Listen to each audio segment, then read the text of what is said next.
Today, we're diving into some fascinating and, at times, mysterious chapters in history. Get ready for a journey through the various mass hysterias throughout the history. These events may seem like distant stories, but each one left an indelible mark on the communities they touched.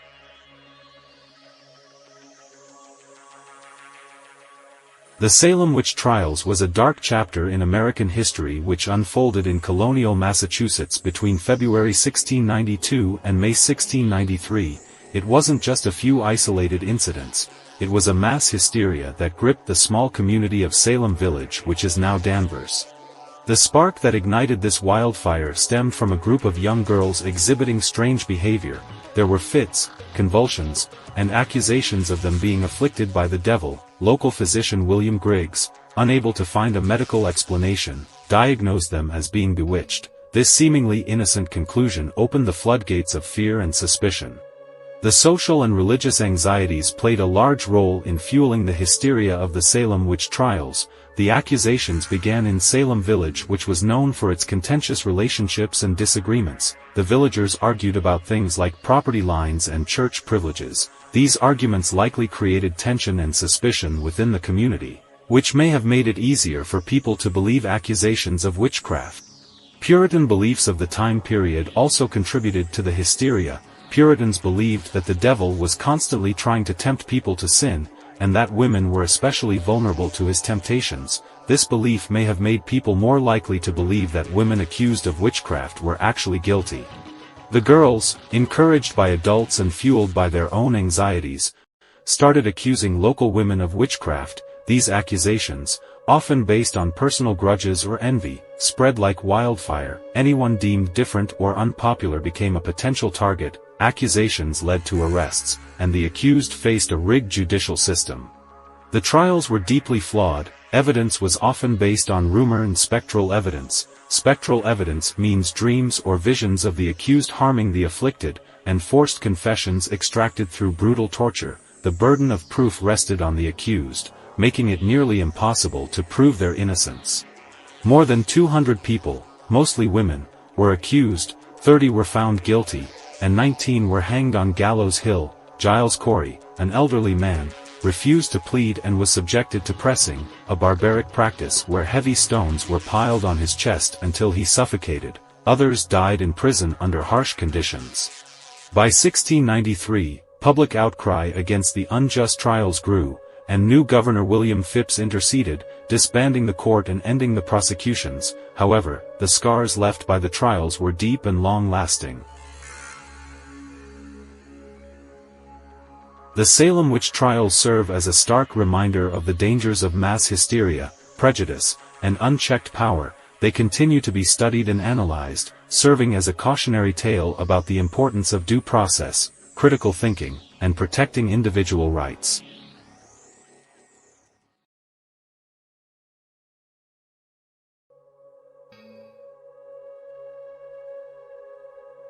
The Tanganyika laughter epidemic of 1962 wasn't your typical outbreak. No coughs, no sniffles, just waves of uncontrollable laughter rippling through a school and then engulfing villages like a strange, ticklish tide. To fully grasp this unique event, let's delve deeper into its origins, symptoms, and possible explanations.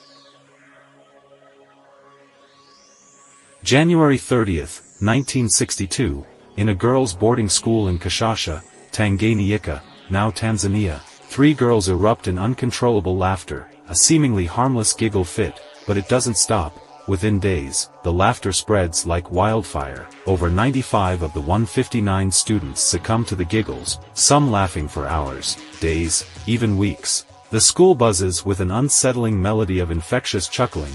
The epidemic bursts out, reaching the nearby village of 𝗪𝘃𝗪. Now, it's not just kids. Adults, too, are caught in the throes of laughter, often interspersed with crying and bizarre movements.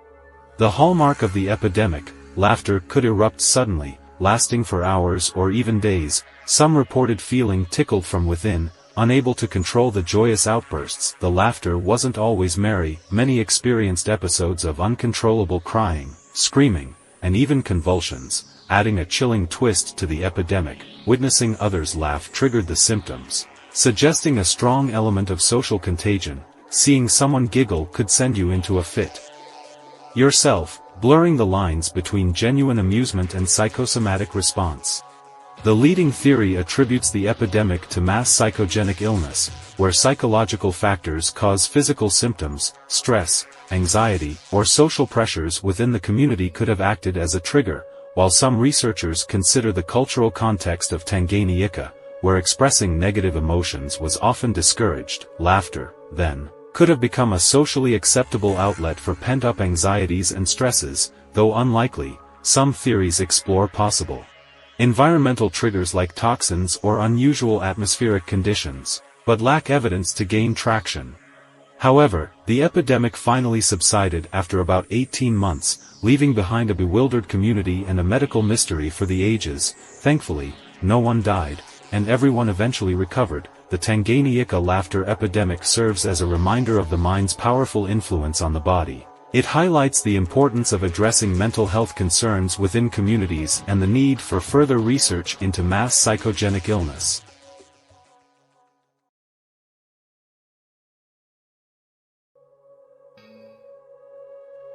The sleepy town of Mattoon, Illinois, in 1944, became the unlikely stage for a chilling mystery, the Mad Gasser. Over a few weeks in September, residents reported a series of bizarre attacks where an unknown attacker used a strange gas to immobilize them through their bedroom windows. The incident sparked panic, media frenzy, and a manhunt that remains unsolved to this day. It all began on September 5, 1944, when a couple reported waking up to a sweet, sickly smell, followed by dizziness and paralysis. Soon, similar stories emerged from across Mattoon. Over 24 people, mostly women and children, claimed to be victims of the Gasser, describing symptoms like nausea, vomiting, weakness, and temporary paralysis.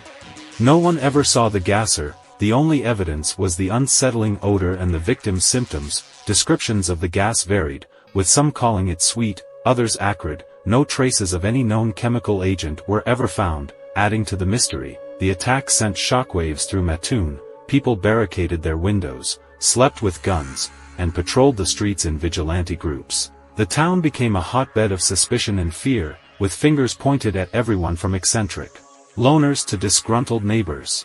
Local authorities, overwhelmed by the panic, brought in state and federal investigators, including chemical warfare experts. Despite extensive investigations, no concrete leads emerged. The lack of physical evidence and conflicting witness accounts made it nearly impossible to identify the culprit. The case gained national attention, with newspapers and radio stations across the country covering the Mattoon mystery. The Mad Gasser became a symbol of the anxieties and paranoia of the post-war era. Despite the intense investigation, the Mad Gasser case was never officially solved. No arrests were made, and the identity of the attacker remains a mystery. The incident continues to haunt Mattoon and has captured the imagination of historians, writers, and even filmmakers. Numerous stories were given. Some of them were mass hysteria. Some experts believe the Mad Gasser attacks were a case of mass hysteria, fueled by the anxieties of the time and the media frenzy surrounding the case. The lack of physical evidence and the inconsistencies in victim accounts support this theory. Misdiagnosed illness. Others suggest the victims might have suffered from a collective outbreak of a psychosomatic illness or an unrecognized environmental toxin that mimicked the reported symptoms. Deliberate attacks. While less likely, the possibility of a deliberate gas attack by a malicious individual cannot be entirely ruled out. However, the lack of motive and the random nature of the attacks make this theory difficult to substantiate. The Mad Gasser of Mattoon remains a chilling unsolved mystery, a testament to the power of fear and the complexities of the human mind. It serves as a reminder of the fragility of our sense of security and the enduring allure of an unsolved puzzle.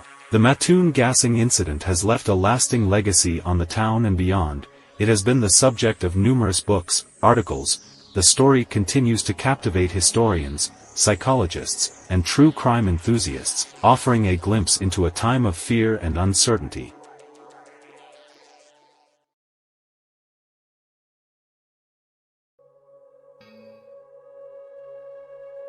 The Pokémon Panic was a ripple of fear that swept through Japan in December 1997. Wasn't just a case of kids getting spooked by a cartoon, it was a complex event with significant cultural, medical, and societal ramifications. On December 16, 1997, millions of Japanese children tuned in to watch the 38th episode of the hugely popular Pokémon anime, Dennou Senshi Porygon, in English, Electric Soldier Porygon. During a climactic battle scene, Pikachu unleashed a powerful electric attack accompanied by a rapid sequence of flashing lights. What seemed like a thrilling animation, unfortunately, triggered a nightmare for some viewers.